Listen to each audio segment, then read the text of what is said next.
بسم الله الرحمن الرحيم تبارك الذي بيده الملك وهو على كل شيء قدير الذي خلق الموت والحياة ليبلوكم أيكم أحسن عملا وهو العزيز الغفور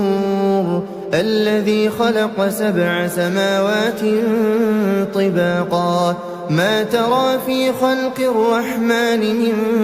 تفاوت فارجع البصر هل ترى من فطور ثم ارجع البصر كرتين ينقلب إليك البصر خاسئا وهو حسير ولقد زينا السماء الدنيا بمصابيح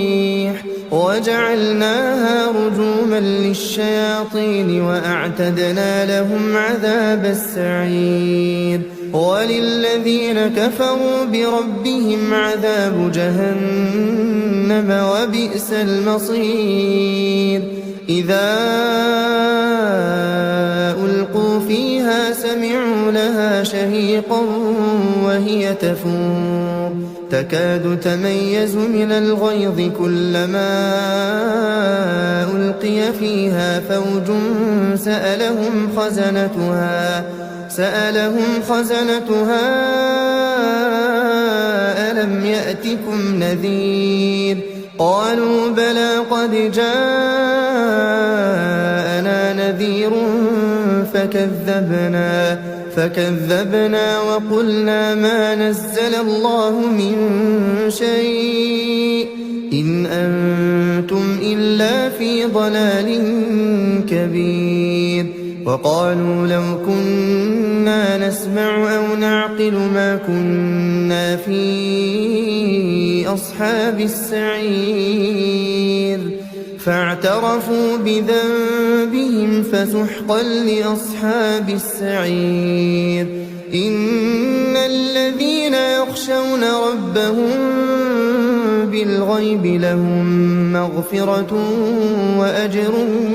كبير وأسروا قولكم أو اجهروا به إنه عليم بذات الصدور ألا يعلم من خلق وهو اللطيف الخبير هو الذي جعل لكم الأرض ذلولا فامشوا في مناكبها وكلوا من رزقه وإليه النشور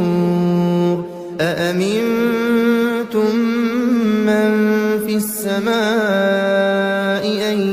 يخسف بكم الأرض فإذا هي تمور أم أمنتم من في السماء أن يرسل عليكم حاصبا فستعلمون كيف نذير ولقد كذب الذين من قبلهم فكيف كان نكير أولم يروا إلى الطير فوقهم صافات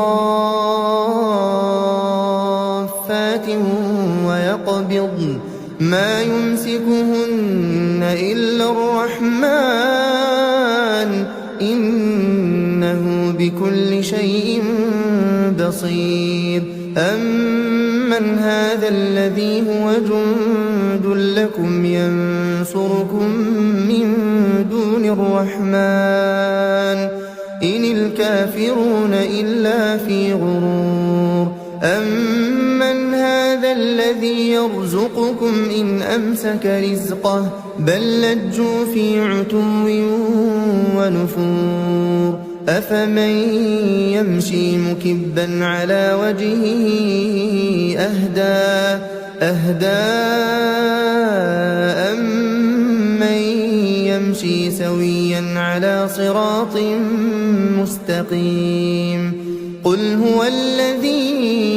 أنشأكم وجعل لكم السمع والأبصار والأفئدة قليلا ما تشكرون قل هو الذي ذرأكم في الأرض وإليه تحشرون ويقولون متى هذا الوعد إن